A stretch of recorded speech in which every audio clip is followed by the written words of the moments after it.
Hola, bienvenidos a Discapacidad Televisión. Recuerda suscribirte para no perderte los últimos estrenos y programas en vivo. Danos un me gusta, y así nos ayudarás a conocerte mejor y saber qué programación es tu favorita. Por favor, no te olvides de compartir, así, más personas podrán disfrutar de Discapacidad Televisión y toda su programación. Muchas gracias.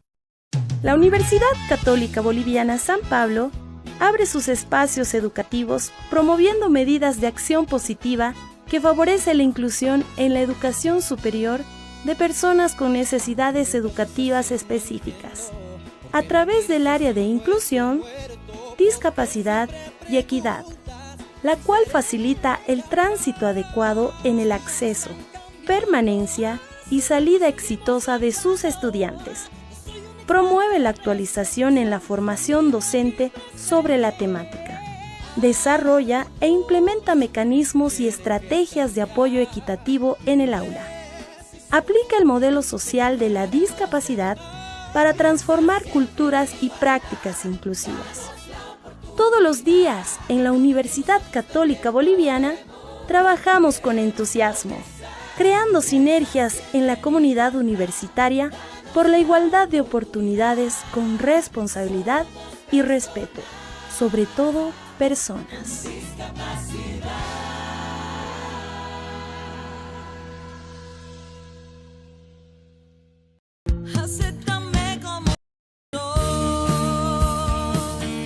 Hola, bienvenidos a Cambiando el Mundo de Personas con Discapacidad.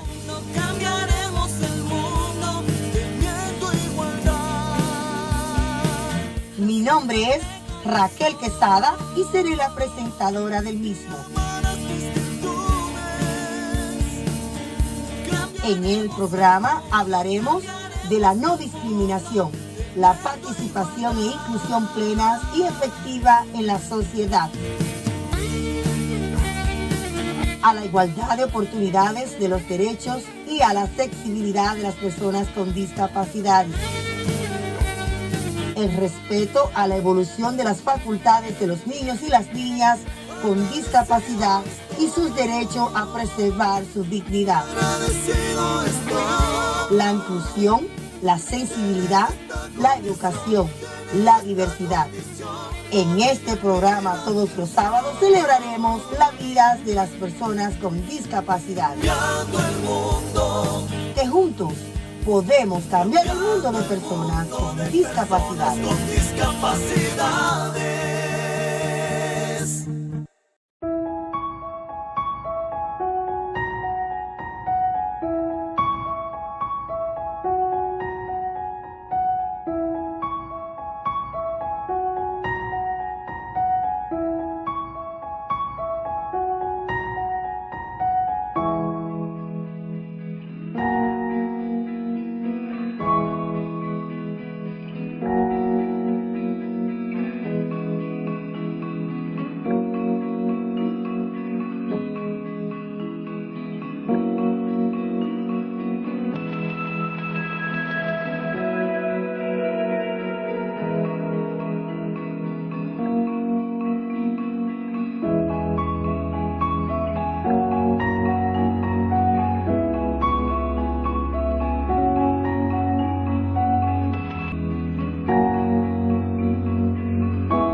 Televisión. ¡Hola mundo! Primer canal de televisión dedicado al colectivo de personas con discapacidad desde 2006. A continuación, Footless UU, más allá de una amputación. Presenta UU BECKWITH.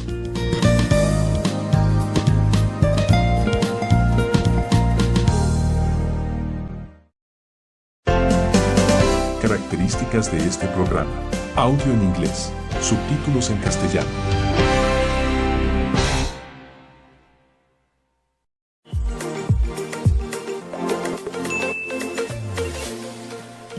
Hello there, my my beautiful, lovely internet friends, welcome back to Footless Joe, where I am still Joe and I am still missing a foot. And I wanted to share with you guys today some of the unexpected things that you might not think are way harder than losing a leg, and some of these you may actually have some experience in. So I lost my leg in October of 2018, and by early 2019, my story had sort of blown up very unexpectedly online, where I suddenly had millions of views and thousands of comments talking about me, talking about my body and my life, and one consistent theme that I noticed throughout was the fact that pretty much everybody believed me, right? Like pretty much everyone took it seriously, that this is a substantial thing to deal with, that it's difficult, it's a huge life change mentally, emotionally, socially, physically. The vast majority of people were so accepting and compassionate and open to hearing about my life experience because they can easily recognize it's different from theirs. If I said my leg is really hurting today, or I'm dealing with phantom pain, or I mentally feel like I am losing my mind and falling apart because this is so hard to deal with, people didn't make me justify that. People didn't really question that because they're like, yeah, I mean, if I lost a leg, I don't know what I would do, so it's gotta be a hard thing. And there was a lot of compassion and a lot of understanding, and that was a breath of freaking fresh air. Because for so many years of my life, for the past decade before that, I dealt with serious things that someone couldn't see. From experiencing relational trauma and developing post-traumatic stress disorder, dealing with serious mental health issues, dealing with chronic everyday pain, and a chronic illness that took almost 2 decades to diagnose. Throughout those experiences, the things that are invisible to other people's human eyes, so much of my time and energy was spent convincing other people that my reality was real. Like even with medical professionals, like having to convince doctors that pain was real, or having to convince doctors that yes, I feel sick every single day and I don't know what's wrong and it's getting worse. Socially and relationally, if I was like, hey guys, I have a migraine, it's hitting really hard, I'm not gonna be able to make it. Generally people tried to be pretty understanding, but there were a lot of people who got understandably a little frustrated with me for being flaky because, oh, you just have a migraine, which we are going to be talking about a little bit more later. But when it was about my leg, like, hey guys, I'm really having difficulty walking, or phantom pain is atrocious in this moment, I don't think I'm gonna make it, there was never any snark or like, well, you should just get over it, or is it even really that bad? Because again, it's gone, other people can see it, and thus there is at least the understanding that I am dealing with something. And receiving so much validation, support, and even kind of being put on a pedestal for going through this thing, for losing a limb. I got messages all the time of people being like, you know what, if I went through that, I would kill myself. You're amazing for choosing to stay alive, which is a conversation for another time. But that was so trippy to me because I'm like, yeah, this is really freaking hard. Let's not downplay that or state it as anything other than what it is, which is really difficult, overwhelming, and exhausting. But I'm getting respect and praise and being called courageous and inspirational for dealing with this thing, which is hard, but honestly doesn't make the top 3 things in my life that have been really hard to get through. And the reason I think this is so important to talk about is because so many of the things that I've experienced that have been so much harder for me, things that I can just about guarantee you people you know are probably dealing with. And yet so often, if it is invisible to other people, it is not taken seriously. This has been very difficult, but in the grand scheme of things, I think largely because I have support, I am believed, it's something that I have the tools to be able to get through. And I want to put an asterisk on that statement and saying that everyone's experience with this is different. I'm just talking from my own life. The way that visible versus invisible, illnesses, disabilities, pain are treated as substantial. And I think one of the curses of dealing with something that's invisible, you have like this much energy to be able to get through the day. And when you have to spend this much of it justifying yourself, convincing other people your reality is real, dealing with like snide comments or not really being taken seriously, for me anyways, that was so hard. A nightmare, Even in my short 30 years here on the planet, I've seen positive changes take place when it comes to how society views mental health, mental illness, invisible illnesses and disabilities like chronic long-term illness, chronic migraine, chronic pain. But unfortunately, I do think it's kind of human nature that we have a much easier time believing what we can see with our eyes. It's much easier to believe something you can see than something someone tells you is real. Which is why, though I spend so much of my time in the online world talking about, amputation and what's different as an amputee, because I think it's really important to educate people and I enjoy doing that. What I am most passionate about is talking about those things that are unseen. In the US alone, there are almost 40 million people who are suffering with or dealing with migraines. 6% of the human population will deal with PTSD at some point in their lives. Also, close to 20% of the US population deals with chronic pain, meaning you definitely know someone who this is probably a part of their life. And as someone who has been given the odd gift, which I normally wouldn't call it, of having a visible difference, I think it's really important to use this to say that, like, yes, this is hard, but that feeling and that support, which makes difficult things so much easier to deal with, was almost non-existent in like society at large when I was dealing with things that people couldn't see. So two things. Number one, if you are someone who is dealing with an invisible something, please know that I see you, I understand how difficult it is, and I believe you. I don't think we get told that nearly enough. But your experience is real and valid. And secondly, if this isn't an experience that you've had, but you know someone who's dealing with something that you visually can't see, there's something with their body, their mind, whatever it might be, being treated with compassion as someone in that situation, a deal maker. Having someone believe you, not having to waste energy justifying your experience, oh my God, it's incredible. And I was blessed to find a lot of friends along this journey and family members who did believe me, supported me, cared about me, took me seriously. But so often that isn't the case. And if you can be that person for someone in your life, I guarantee it will make a huge difference to them. Now, the thing that I want to talk about here at the end is specifically one thing I've dealt with for the majority of my adult life, which is chronic migraine. I think pretty much everyone is familiar with what migraines are. Like, they're really bad headaches. You know, people have to leave work sometimes if they get them. But if you've never experienced them, they are a nightmare. And I get them 2 to 3 days a week at a minimum. When they hit, they are completely debilitating. I can't sometimes put words together. I can't think straight. I cannot work. I cannot carry on a conversation. I am in substantial pain, and the only thing I can do is lay down and, you know, take some meds, drink some Gatorade, sometimes some caffeine, because that can help, and wait for it to pass. The reason I'm bringing this up today is because today is Giving Tuesday. That's right. There's a call to action in this video, but I hope you'll hear me out here. Over 40 million people just in the United States deal with migraine, and yet it is woefully underfunded in research. Funding for migraine research specifically is 2% of federal funding for neurodegenerative diseases and less than 1% of the funding for chronic diseases. Yet this is something that is so debilitating and disabling to so many people across the world. The Association of Migraine Disorders has already funded 2 research projects this year, but they have a goal to fund 3 more in the upcoming months. And together, you and I can make this possible by donating today on Giving Tuesday to the Research is Hope campaign. Extra cool is that when you give, it kind of counts for double, because in the month of November, every dollar up to $5,000 given to the Association of Migraine Disorders will be matched by their sponsor Cove, which you may have heard of before. It is the leading online medical clinic dedicated specifically to those dealing with migraines and headaches. So if you, like I, were planning this year and participating in Giving Tuesday, I highly recommend going to migrainedisorders.org/donate and giving whatever you feel led or what you're capable of doing to help fund migraine research. At the end of the day, it has been my experience that the support that I've gotten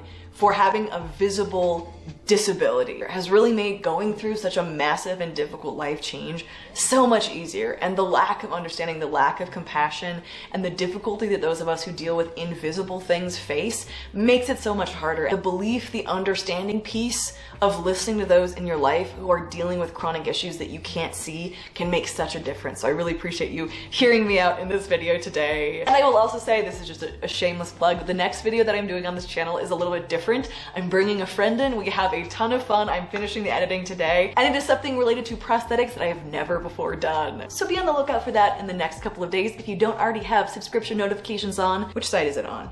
It's on this side. Hit that notification bell if you feel like it. Make sure to check out the Research is Hope campaign. I put all links down below. And most importantly, to you watching this video right now, thank you for spending a few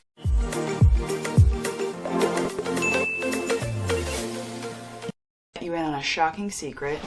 I'm an amputee. It's true, and in my comment section, I'll often get the same questions over and over again about, like, how did you learn how to drive? How did you learn how to swim? Because in a lot of people's minds, these are gonna be the most difficult activities. False. Ouch, that pulled my hair out. This is very sticky and jelly, and it'll catch your hair and it doesn't feel good. False. This video, I wanna reveal the top 5 most difficult things that took me so much time to learn, and some of them that I'm still learning. Now, I am in an Airbnb right now. It's pretty cute. I actually did just wake up, so I'm gonna talk to you as we get ready for the day. Let's head downstairs and get my leg on first.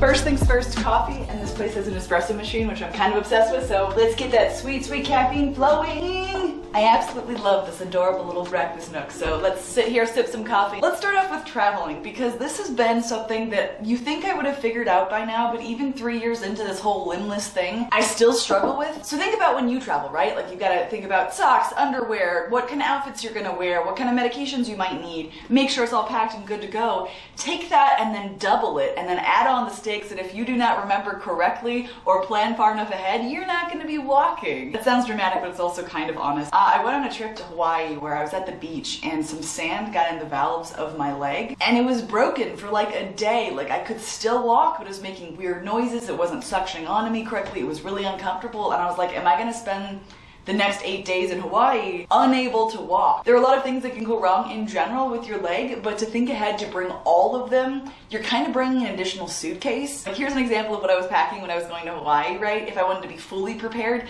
So it's a lot of thinking ahead. It's also a lot of additional anxiety. And these aren't things that you can pick up at like the local CVS or Walgreens. They are things that you have to get from your prosthetist and pretty much just them, or it takes a while to order. So if something breaks, if something goes wrong, I'm SOL. Figuring out how to be comfortable on planes. Do I leave my leg on? Do I take my leg off? Do I ask a stewardess to put my leg in the overhead bin? Was just different. There's definitely a huge learning curve to traveling, to planning ahead. And it's the one thing on this list that I'd say I'm actively still getting better at. Okay, coffee is flowing through the veins. Let's get dressed for the day.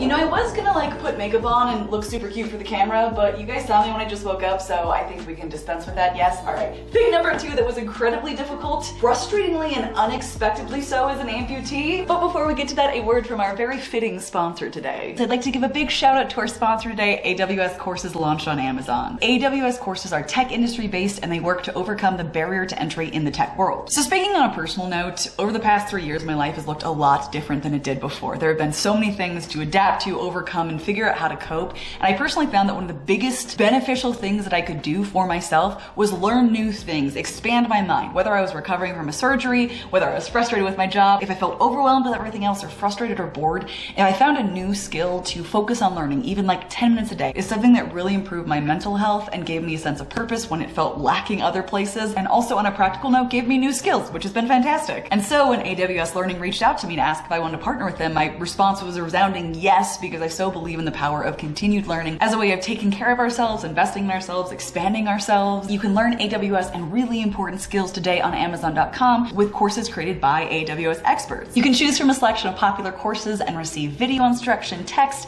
quizzes, downloadable materials, and knowledge checks to make sure that what you are learning is actually sticking. And I'll be honest, I'm not the best student. Like, I don't have 15 hours a week free to learn something new, but that's one of the great things with AWS courses. Many of them start at 30 minutes, you know, an hour or less. They're quick but really rich courses that don't require some kind of major time commitment like going back to school, but can equip you with very useful tools. It's easy to feel stuck sometimes when we're having a hard time in life, or even when we're just sort of in the routine of things, and shaking it up by adding or learning something new and reminding ourselves that we can always grow no matter where we may find ourselves is something that is wonderfully beneficial to so many areas of my life, and I personally believe can really help you as well. So check out AWS courses today. Link in the description to start learning new skills today. Thank you so much to AWS courses for sponsoring today's video. Thank you for checking out that link and helping to support this channel. And with that being said, let's get back into it. I'm not really sure what that was. Yeah, let's back into the topic at hand. Okay, so skill number 2 that was very difficult to learn as a new amputee that I never would have even considered being a thing: how to communicate how your leg feels very, very clearly. So when you are getting fit for a prosthetic socket, these things are not cut and dry. You don't just like get casted for your leg, everything feels fantastic, and you're good to go. It'd be really nice if it works that way, but it doesn't. There are a lot of complications, like the fact that there are going to be pain and pressure points, the fact that your limb is going to be shrinking and changing sizes for years upon years.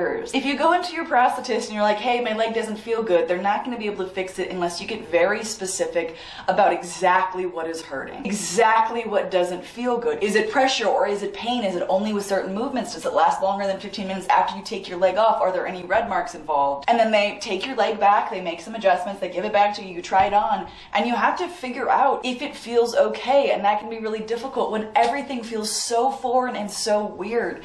And for me personally, I feel like that's one of the reasons why getting fit for a prosthetic leg that fits good takes so much time, because you're trying to figure out, does this feel right? I don't know. I've never done one of these before. Sometimes you don't know until you've walked on it for days. And when I say, hey, it hurts here when I walk, fix it, Zach. He has to be an artist and figure out how to best alleviate pressure in the area that I've hopefully clearly communicated. Working with a prosthetist is a collaborative process, and you have to be willing to be like, nope, that's not it. Nope, that still doesn't feel good. I'm so sorry. I really appreciate the work that you're doing, but this still hurts. You've got to find a way to be articulate, to be, very respectfully and kindly assertive for your own body, because there is no way they can make this work well for you if you cannot communicate what you need. Okay, so true story. I've been in this Airbnb for just about 3 days now, and I've spent absolutely no time in this adorable room. Look, there's like a chess area. I could play chess with myself. That would be sad, but let's do it.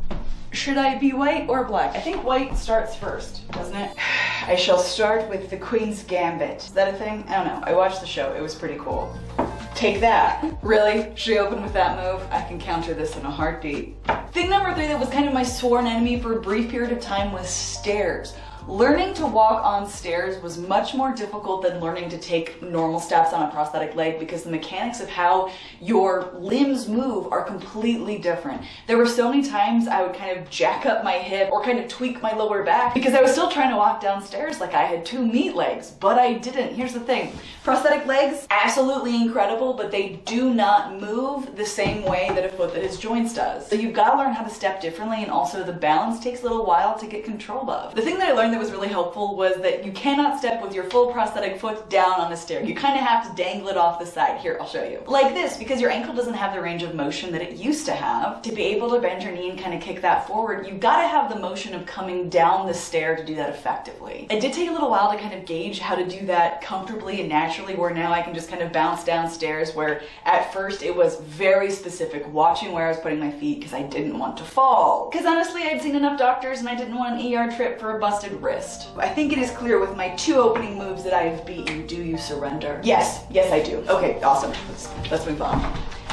Oh, I didn't realize that they have a Mr. Rogers book sitting here. I absolutely love Mr. Rogers. He's like my hero. Let's make the most of this beautiful day. Okay, so thing number 4. The social impact of being an amputee is pretty substantial. So there are little things that you'd probably expect, like people staring at you in public if they can see that you're missing a leg, being asked questions, some changes in relationships, though honestly, most people in your life, if they care about you, if they're close, there's not like a major relational change. But the one thing that became very exhausting very quickly was having to find words to quickly tell people I didn't know my story, because a lot of people will ask like, oh my god, hey, I see your leg, what happened? And for a long time I always felt like a deer in the headlights, because it was like, this is new to me, this is still kind of painful, I want to be able to answer your question, to satisfy your curiosity, but maybe I'm a little overwhelmed right now. Maybe I don't like the fact that I no longer feel invisible in society. I don't like the fact that everyone's staring at me and wondering about me, and so how do I answer your question with kindness and compassion, make this a good interaction, but also get out of it as quickly as possible? So what I figured out that I had to do is find a very concise way that was almost rehearsed and memorized to be like, oh yeah, I had a really bad horseback riding accident.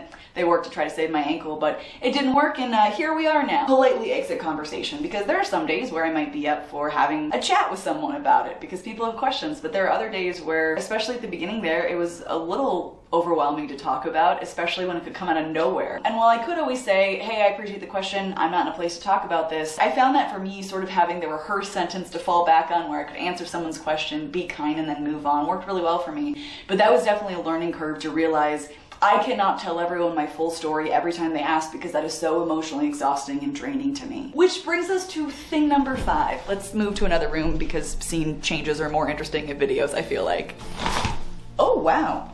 This couch does not look comfortable to look at. It is very comfortable to sit on though. Let me make myself at home and rip my leg off. Okay, so I realized by clicking on this video, what you were probably expecting, at least I'm guessing, is a long list of structural, logistical things, like the actual process of learning to walk, which yes, was hard, or learning to bike again, or things like that. But in all reality, for me, in my personal experience, this is gonna vary for everybody, everything that happened in my mind, like all of the mental aspects of adjusting life as an amputee, were exponentially more challenging, because I can can learn a skill, right? Like I can learn how to walk properly, walk correctly. But the next thing that really took a while to learn and was a challenge to adapt to was expectations. When I lost my leg, people had one of two reactions, right? Either they thought that I was incredibly inspiring, I was definitely gonna run marathons immediately now because why wouldn't I? Or they thought it was sad and pathetic and my life was over and they wouldn't want to live my life if they were in my situation. It was very divided by people, you know, on the internet or sort of on the periphery of things, or even some like acquaintances who expected me to be this pillar of inspiration. I'm just gonna say something that's super not socially acceptable, but I realized that I fit into society's mold of acceptably disabled. What I mean by that is I am still fairly independent. I'm grateful for that ability right now. I fit into enough of the parameters of America's version of acceptably attractive, able to talk about this. I realize that when it comes to disability, I'm sort of the entry level that most people find a way to be comfortable with because I can present myself like an able-bodied person even though I am not one. And so oftentimes the perception of me is someone who's incredibly inspiring, incredibly positive because I'm still living life, incredibly, oh my God, you're just amazing. And I really, it took me a moment to learn what to do with that. Because suddenly, as I was going through this massive life change, a huge loss, a lot of grieving, a lot of people were looking up to me and expecting me to be something or to do something cool just because I had lost my leg. Most of the representation you see of amputees in the media is like Paralympic athletes in commercials. Now we're seeing more disabled models, which is absolutely amazing. You know, running and doing cool things. You hear these amazing stories of so-and-so lost their leg and they still climbed this amazing mountain. Oh my God, that's incredible. And so a lot of people's only interaction with amputation or disability is that like, you must be doing incredible things. Wow, look at you. And it can be difficult to get past that and be like, nope, I'm still just a person. I don't have to be inspiring. I don't have to do jack shit. Sorry for cussing, Dad. And kind of on the flip side, when people have this expectation of your life is over and poor you, you feel a need to prove them wrong, which I think is okay, but for me can get into toxic territory pretty quickly where I'm like, I have to show everybody I'm 100% okay and I'm doing great all the time and look at me doing all these things. It becomes easy to neglect the grief because you want other people to think you're positive, you're doing this, you're gonna be just fine. You wanna be just fine, but there is a process of pain and hurt that you gotta feel, that you gotta go through, and you don't have to be happy-go-lucky all the time. You don't have to be inspirational. You don't have to be anything other than exactly what you are. And it took me years to learn that, to figure out what I actually wanted to do. Like, I actually did want to learn how to run. I actually did want to run a 5K. I got to do that. It was amazing. But that was for me. That wasn't for the expectations of other people. It wasn't to prove someone wrong or to be inspiring just because I could be. It was because it was something I genuinely wanted. Realizing that people have very set and preconceived notions when it comes to you is a weird thing to navigate. I've talked about this before, but there's kind of this thing that we like to refer to as inspiration porn that's like the posters of someone in a wheelchair getting up and going outside, and we're like, wow, what's your excuse not to get outside today if this person can do it with all they're facing? And it really is very patronizing and not very helpful when it comes to seeing disability as whole people and not as the only aspect of your identity. There's just a lot to mentally adjust to, and honestly, more than anything, the mental health process of learning how to be an amputee, learning what this actually means to me, learning how much of my identity this is gonna inhabit or not. It takes a long time and is an ever-evolving process. Now I want to take a left turn for just a second and talk about some of the things that people would think would be very difficult. Swimming. Literally no different. I mean, like, it feels a little different because I'm kicking with like just my nubbin, but no, I don't swim in circles. Driving, super simple. I literally just tuck my leg underneath my other leg and I drive with my left foot. Sexual intimacy is something a lot of people have questions about, like, well, how do you do it? And I'm like, well, first of all, that's not necessarily your business, but second of all,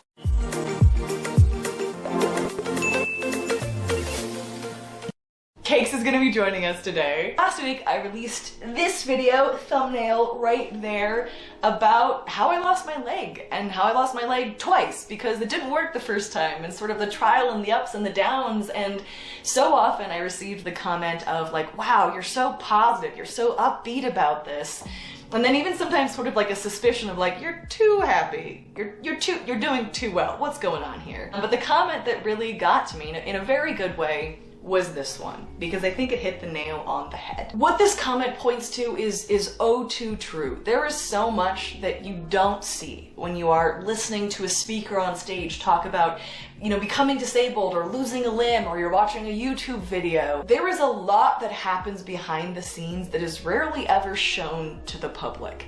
And that is what I want to reveal today. But first, I actually have a sponsorship in today's video, which makes me absolutely thrilled, because as a personal video, sometimes brands don't want to, work with this, but my lovely long-term sponsor, Ana Luisa Jewelry, who is the best jewelry company in the entire world, if you ask me, I'm actually not paid to say that, is sponsoring today's video. Ana Luisa is a company that's all about sustainability. They strive to be a carbon neutral company, and also their pieces are genuinely affordable, starting as low as $39. I've said this before, and I'll say it again. They wear their jewelry every single day. It is durable, it's beautiful. There are so many different styles for different occasions, and so especially as we have the holiday season coming up and are actually in the midst of it, if there's anyone in your life who likes sparkly, beautiful, lovely things that make them feel lovely about themselves, please check out Ana Luisa Jewelry. And I really like that their styles are pretty diverse. My mom and I have very different taste in jewelry, but we both love buying from Ana Luisa because we can find something that matches our personality, our style, our outfit, whatever it would be. This is my cozy day Ana Luisa Jewelry, but I also have fancier things for fancier occasions. You know, when I get invited to a ball. Do people still have balls? I'm not sure. And fantastically, right now they're actually running a buy one, get one 60% off sale, which is a pretty fantastic deal. Please check out the link in the description if you're looking for anything for yourself or a loved one this season. By doing so, you're not only supporting this channel, but also a brand that I genuinely really believe in and get excited talking about. But let's dive back in. So going back to this comment that I'm popping somewhere on screen.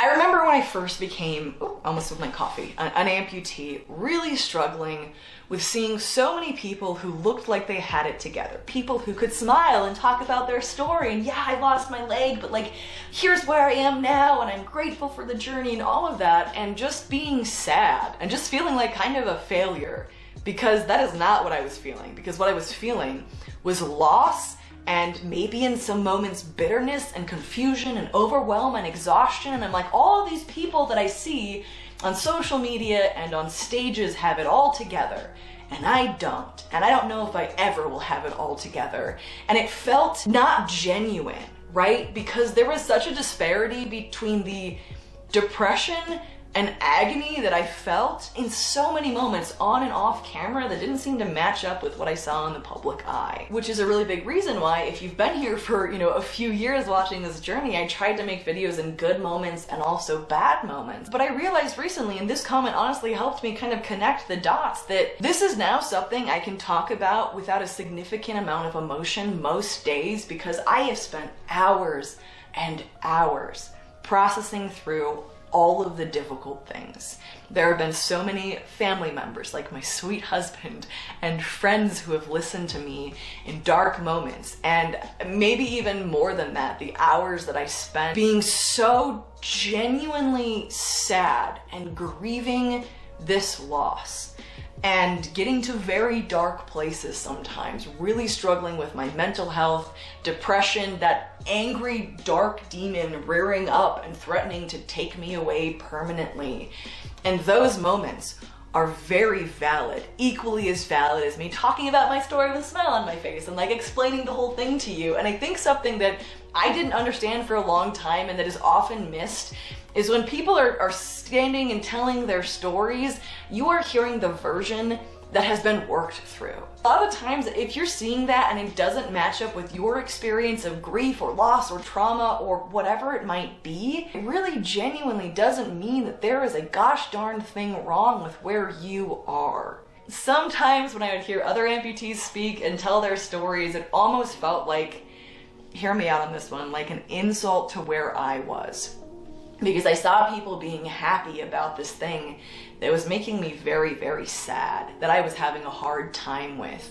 And I was like, well, screw you guys. It's like the bitter, angry part of me, right? That I didn't actually mean, but very much felt in the moment. And I do think that is a downfall with some inspirational stories that like make us feel good because we get that 10 minutes of a serotonin boost of watching someone go through things that we think are so difficult and overcome them and oh my God, I could never do that. But when you start having to do that, when you start having to live through significant loss or really, really deep, dark things, We look to these people who have overcome and it seems unattainable. And the last thing I ever want to do is be one of those people.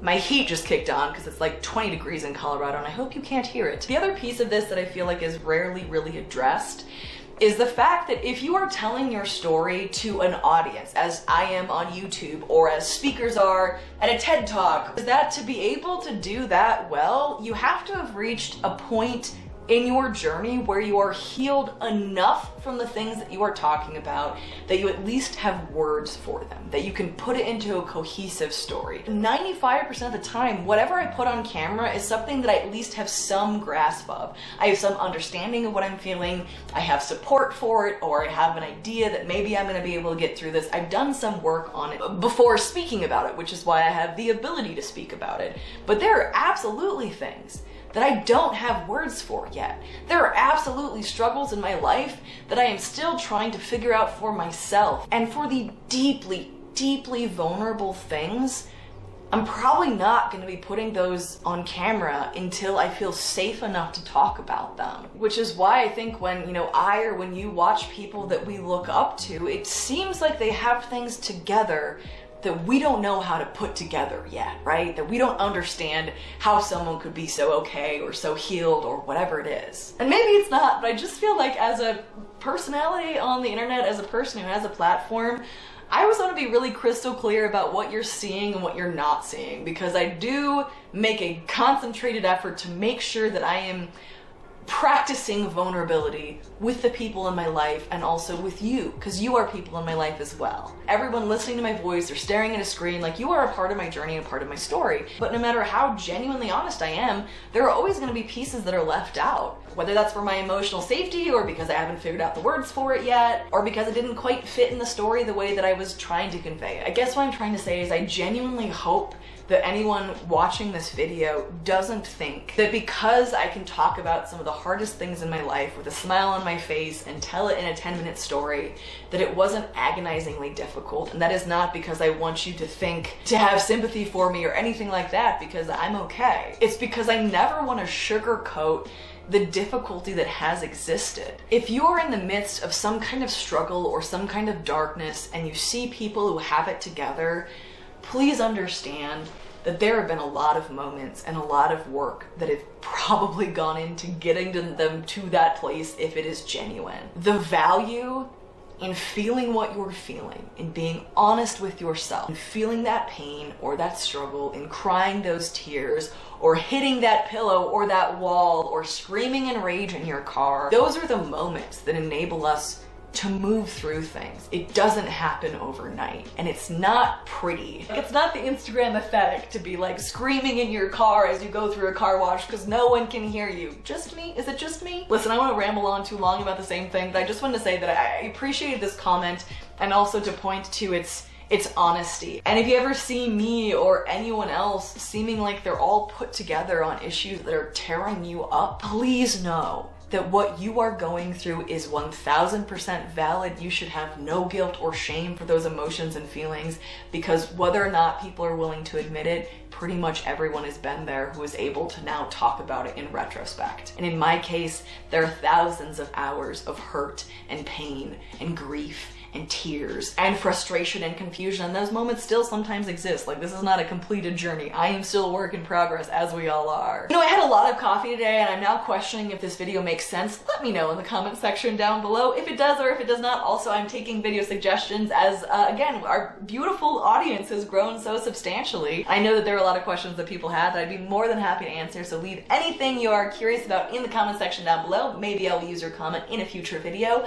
To my delightful sponsor, Annalisa Jewelry, I absolutely love you guys. Thank you for sponsoring this video. Also, like I said at the beginning, if you want to click that link in the description, it will help to support this channel, but also it will bring you to a site full of very sparkly, pretty, lovely jewelry that both my mom and I are really enjoying. So check them out, let them know what you think. Also, a huge thank you to my beautiful patrons over on Patreon for supporting what I am doing here. You guys mean the world to me and enable me to do what I am doing, so thank you. I now must leave because I have 22 minutes until my root canal. I hate dental work. I can go into like a surgery much easier than I can go into dental work. There's something about mouth pain that just weirds me out. But with that being said, to you watching this video right now, thank you for spending a few minutes out of your day here with me and cakes. Today, you could be anywhere else in the world doing anything else, but you chose to hang out with us for a little bit, and I really appreciate that. Thank you. I love you guys, I'm thinking about you, and I will see you in the next video. Mwah! Bye. Have heard from the sky all about it. Down the river, high tide flows around it. Through the whispers of pines, I hear them sing. The more you love, the more you live.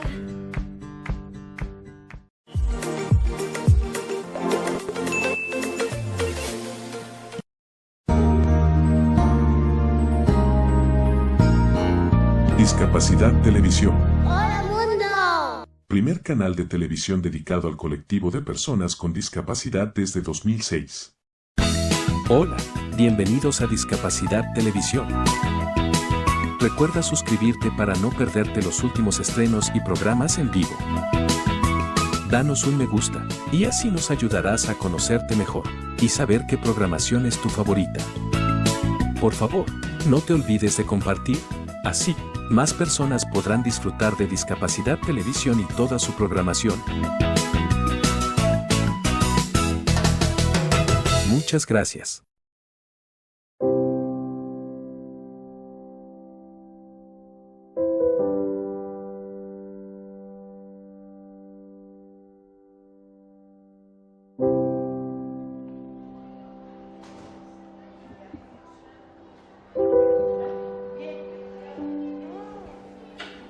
Bueno, cuando educamos, en realidad nos estamos mirando en un espejo, pero no en el espejo de lo que somos ahora, sino de lo que queremos ser, porque a los chavales les estamos dando unos valores, unas herramientas que son las que queremos que tenga la sociedad dentro de 20 años.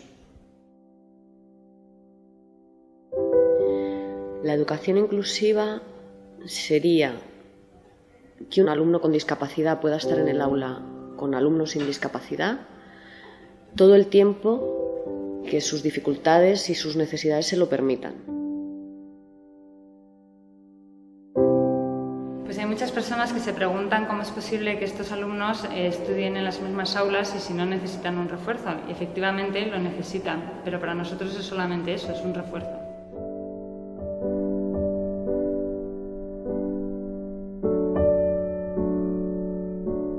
La educación inclusiva es un poco contagiosa. Tenemos chavales con dificultades de lenguaje que necesitan un refuerzo de signos para poder comunicarse y para comprenderte cuando te comunicas con ellos, y utilizamos signos muy frecuentemente con estos críos que se contagian a otros chavales con necesidades y sin necesidades, ¿no? De los más empleados, pues a trabajar, a comer, a jugar, y estos niños cuando se dirigen a ellos pues lo hacen utilizando también estos signos, que es muy bonito.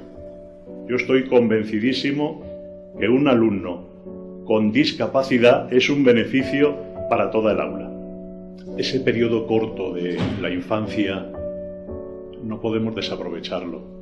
Es como una cuenta atrás. Todo lo que aprendemos en los primeros años, todo lo que podemos aprender juntos también unos de otros.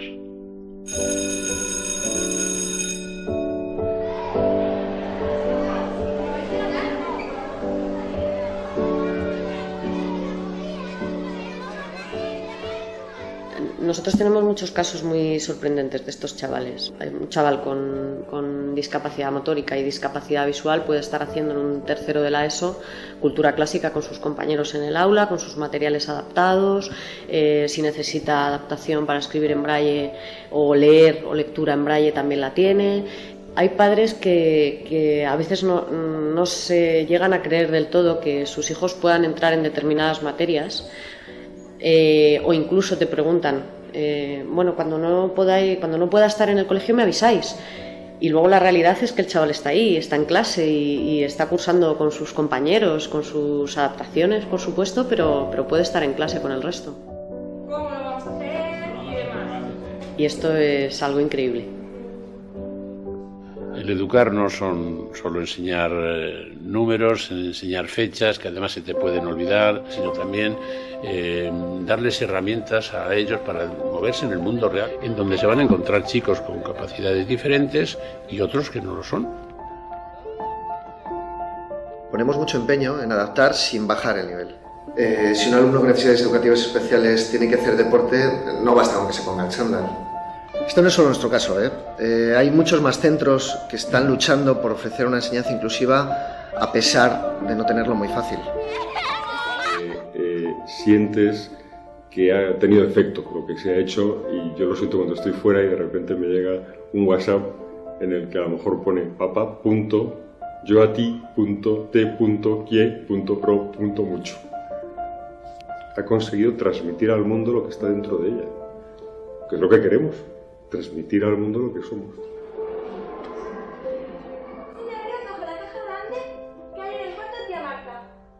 Hacen ustedes un magnífico trabajo. Si lo sabes, arreglar y súper fija. Arreglar juguetes y, o sea... Es que no me sale. Se cree todo lo de resolver. O sea, es que no me sale. ¿Alguien le puede decir cómo es, por favor? Muchas veces entras en un aula y esperas reconocer enseguida a los que tienen capacidades diferentes, pero al final solo encuentras alumnos. ¿No es una lástima que una familia tan agradable como esta tenga que albergar a un loco? ¿Por qué educación inclusiva? Porque no existe otra oportunidad. Cuando empiezas a vivir en la discapacidad, empiezas a hablar con personas y te dicen, sí, mi tío es síndrome de Down, sí, tal es síndrome de Asperger, sí, y te das cuenta de que discapacidad y que mucha diferencia ha habido siempre. Pero curiosamente, antes no existía, no estaba. Estaba escondida, no estaba presente. ¿Por qué educación inclusiva? Porque es la realidad, porque es la verdad. Y por supuesto, no sirve sentarse y esperar que la sociedad cambie. Si tiene que cambiar, alguien se tendrá que levantar y tendrá que dar el primer paso en la dirección en la que quiera cambiar. Pues que vamos a esperar a que cambie como ella quiera, a lo mejor en peor dirección. No podemos. Tendrá que ser en la dirección en la que creemos que es correcto. Yo siempre me acuerdo de una amiga que me decía, no sé cómo puedes tener ese trabajo. Y ella trabajaba en un subterráneo empaquetando cosas y haciendo contabilidad de bolsitas pequeñas durante todo el día sin que la diera el sol. Yo no me imagino otra clase de trabajo. Alguien que tiene la oportunidad de apoyar este modelo le diría que esto es cambiar la sociedad, y cambiar la sociedad necesita de gente valiente.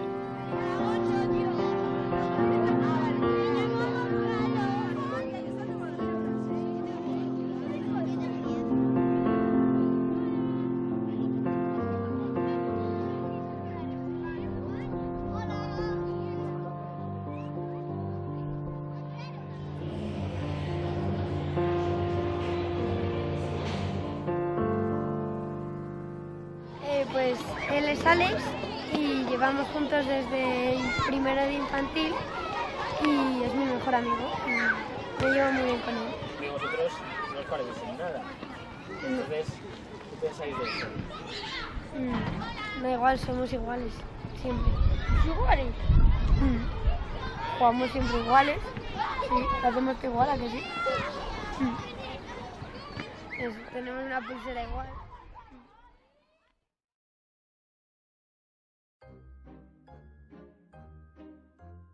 Cuando examinamos a 100 adolescentes al azar, encontramos que, aunque todos se ven diferentes, sus mentes funcionan de manera muy similar. Sin embargo, 1 a 2 tienen mentes que son atípicas de una manera particular. Podrían estar diagnosticados con autismo. Esto le sucede a los niños 4 veces más que a las niñas, quizás porque diagnosticarlos es más fácil. Los niños y adultos que se consideran autistas experimentan el mundo de manera diferente, porque nacieron con varios grados de rasgos neuroatípicos. La mayoría de los niños autistas tienen sentidos más refinados y comparten un profundo deseo de traer lógica a su entorno. Algunos buscan comportamientos repetitivos que siguen patrones específicos, y muchos parecen ser asociales y evitan el contacto visual. El autismo no es una enfermedad, y por lo tanto, no se puede curar. Dado que todos nuestros cerebros son diferentes y existe una gama infinita de matices en su arquitectura, el autismo se define como un espectro. En un lado del espectro está el autismo de alto funcionamiento, también conocido como síndrome de Asperger. Estos niños son muy inteligentes y tienen habilidades e intereses extremos en áreas específicas. En el medio están aquellos con inteligencia promedio y algunos problemas para aprender cosas nuevas en la escuela.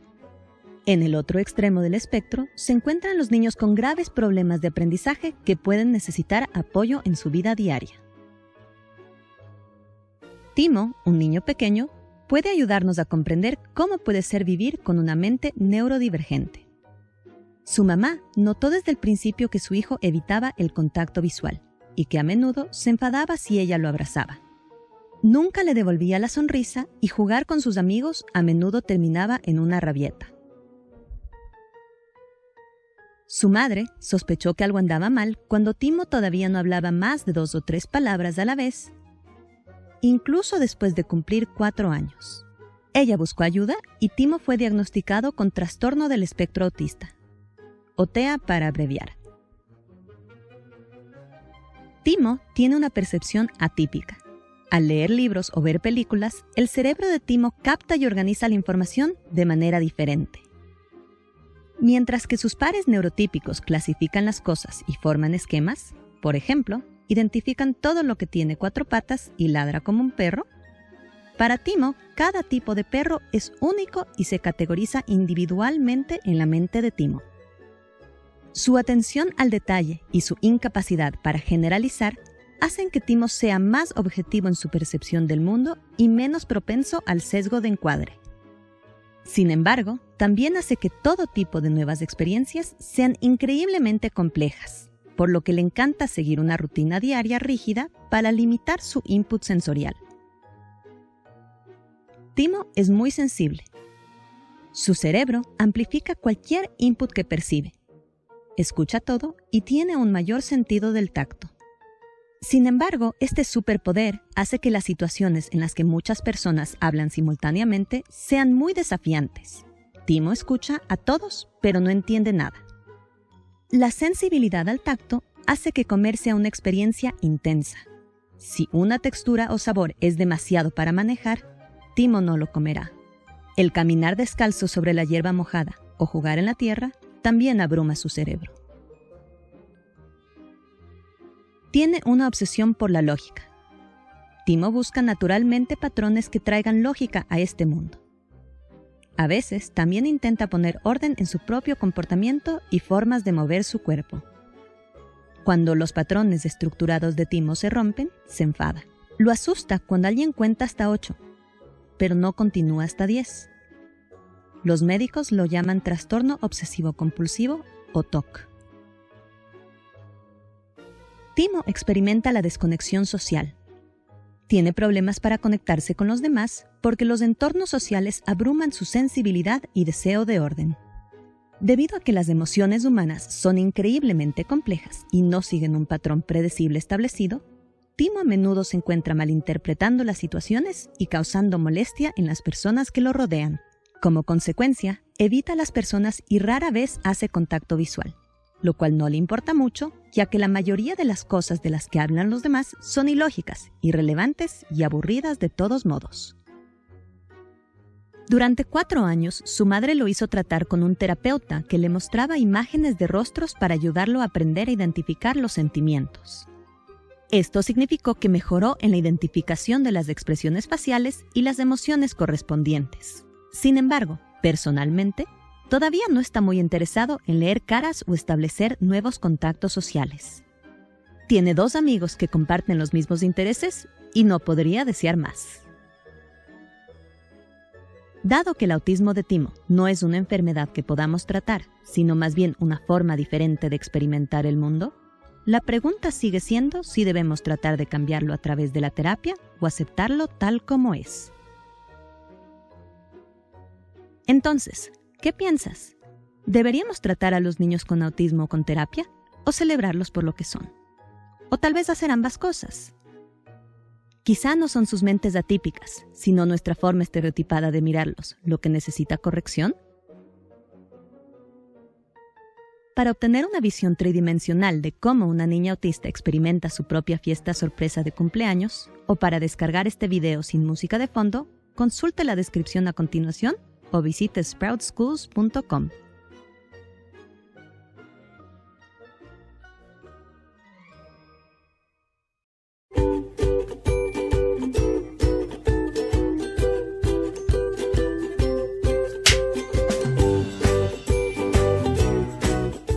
Nosaltres atenem a gent molt simpàtica, gent amb caràcter, amb gent amb mal humor, amb gent carinyosa. A mi m'encanta veure notícies. Compartir el meu dia a dia amb la gent que estimo. Soy culé del Barça. A mí me hace feliz comer chocolate, aunque engorda. Estar amb la família o amb parella. M'agrada anar a pujar la montaña. A mí me gusta de baloncesto. Que ahora yo bailo amb hip hop. Mi comida favorita es pitichuas. Sopa y algo más. M'agrada la paella. A veure, potser sona una mica raro, però el meu plat preferit és la coliflor.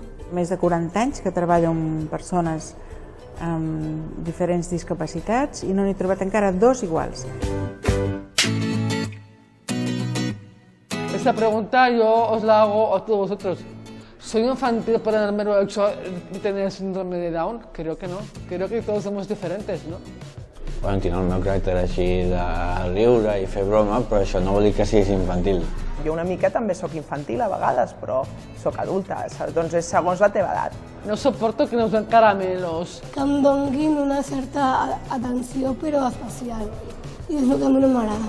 Em poden tenir-la en compte, però és que, com abans he dit, igual. La veritat és que a vegades tenen uns sentiments i unes emocions tan complexes. Vivo sola. Tenen la síndrome de Down, que no és una malaltia, com nosaltres. En general són persones molt saludables. Jo no me'n recordo quan vaig estar malalta, això ja. Que al moment jo estic sana i estic amb molta grima. No, a la meva feina no falto mal. De salut sempre em noto bé. Soy muy fuerte. Tampoco están siempre felices, están felices quan passen coses bones. Hi ha moments difícils a la vida per tothom. Quan tenia el mal dia, tenia el mal dia. Me pongo triste, amores me matan. Porque la felicidad se construye día a día, no se mete en la cabeza de repente, digo yo.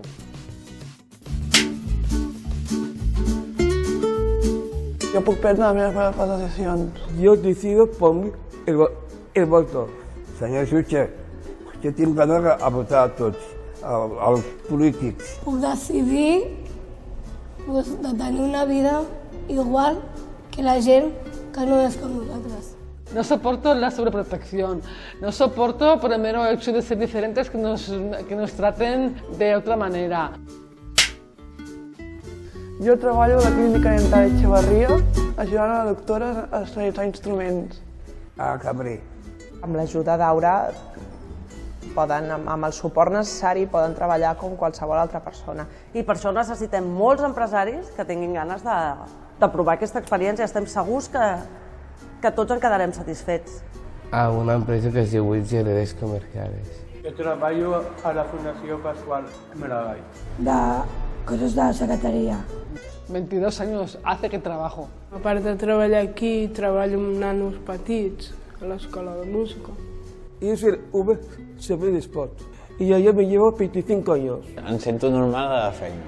Jo treballo a l'Hospital de Bellvitge i em passo molt bé amb les companyes. La feina em fa tenir més ganes de fer coses.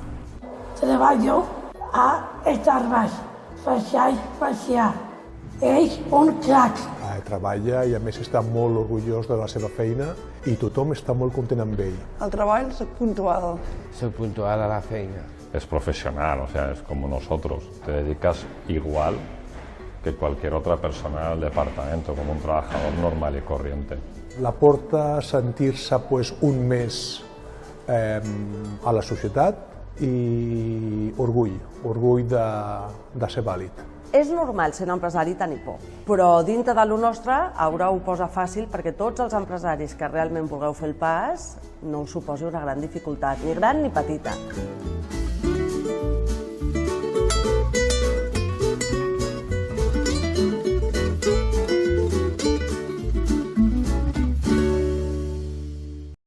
Vamos, como nada, tengo hora de una fiesta loca.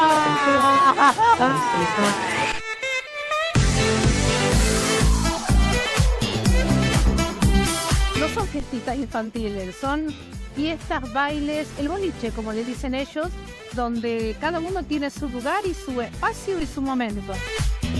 Es una fiesta con personas con discapacidad. Y solo son para bailar, coda. Hace un montón que bailo acá en la fiesta Kiki y me siento muy feliz y de estar acá con todos mis amigos.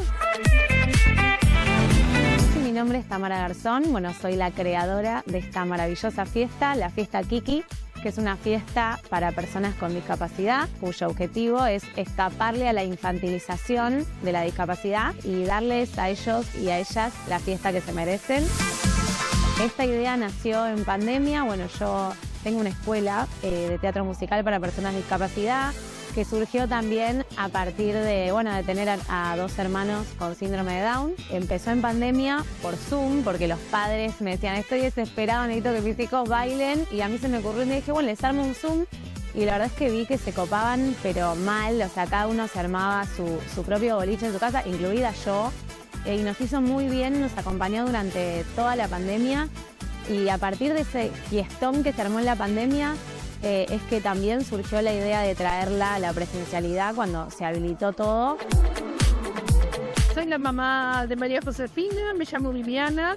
Josefina tiene 22 años y es su espacio, su lugar, su momento. Viene feliz, espera que sea el fin de semana para venir a la fiesta Kiki. No hay muchos lugares como para que uno esté tranquilo de que ellos estén disfrutando.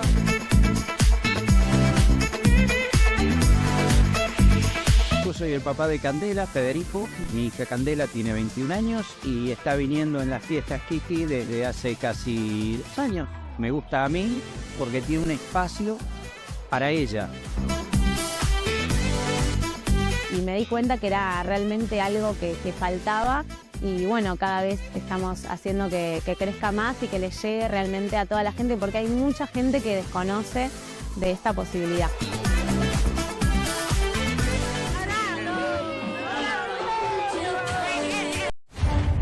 Diversidad es México.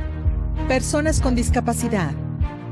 En México hay cerca de 6.180.000 personas con discapacidad, lo que representa el 4.9% de la población total, siendo la mayoría mujeres, con el 53%, y hombres, el 47% restante. El INEGI identifica a las personas con discapacidad como aquellas que tienen dificultad para llevar a cabo actividades consideradas básicas. Las más comunes son caminar, 48%, ver, 44%, oír, 22%, bañarse, vestirse o comer, 19%, recordar o concentrarse, 19%, y hablar o comunicarse, 15%. Aunado a ello, la discriminación es un aspecto que también sufren las personas con discapacidad, ya que 1 de cada 4 personas la ha padecido. Y según la Encuesta Nacional sobre Discriminación, ENADIS 2017, las principales problemáticas que enfrentan son calles, instalaciones y transportes públicos inadecuados, 31.1%, falta de oportunidad para encontrar empleo, 30%, costo en cuidados, terapias y tratamientos, 21.5%. Este grupo de la población también enfrenta condiciones pronunciadas de exclusión. De acuerdo con resultados del ENADIS 2017, de las personas de 18 años o más encuestadas, el 25.4% de los hombres y 23.8% de las mujeres creen que las personas con discapacidad son de poca ayuda en el trabajo. Por ello, es fundamental la promoción y protección de sus derechos humanos para lograr su plena inclusión en la sociedad y puedan desarrollarse en condiciones de igualdad y dignidad. Todas y todos debemos respetar los derechos de las personas con discapacidad. Diversidad es México. Comisión Nacional de los Derechos Humanos. Defendemos al pueblo.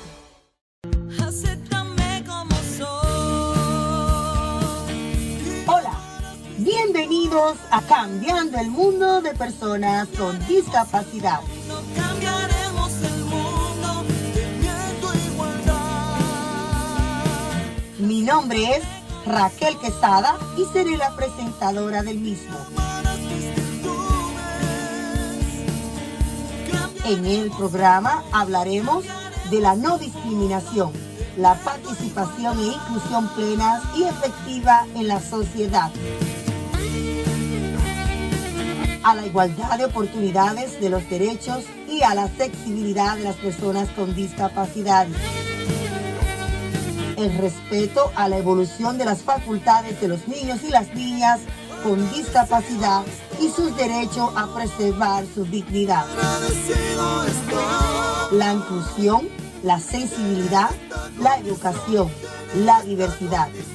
En este programa todos los sábados celebraremos las vidas de las personas con discapacidad. Que juntos podemos cambiar el mundo de personas con discapacidad.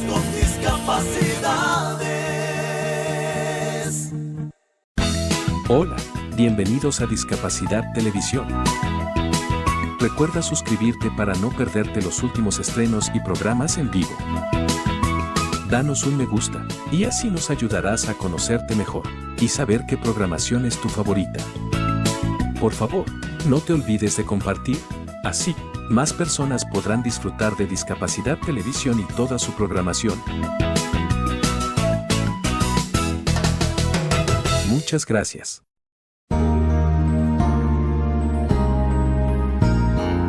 Discapacidad Televisión. ¡Hola mundo! Primer canal de televisión dedicado al colectivo de personas con discapacidad desde 2006.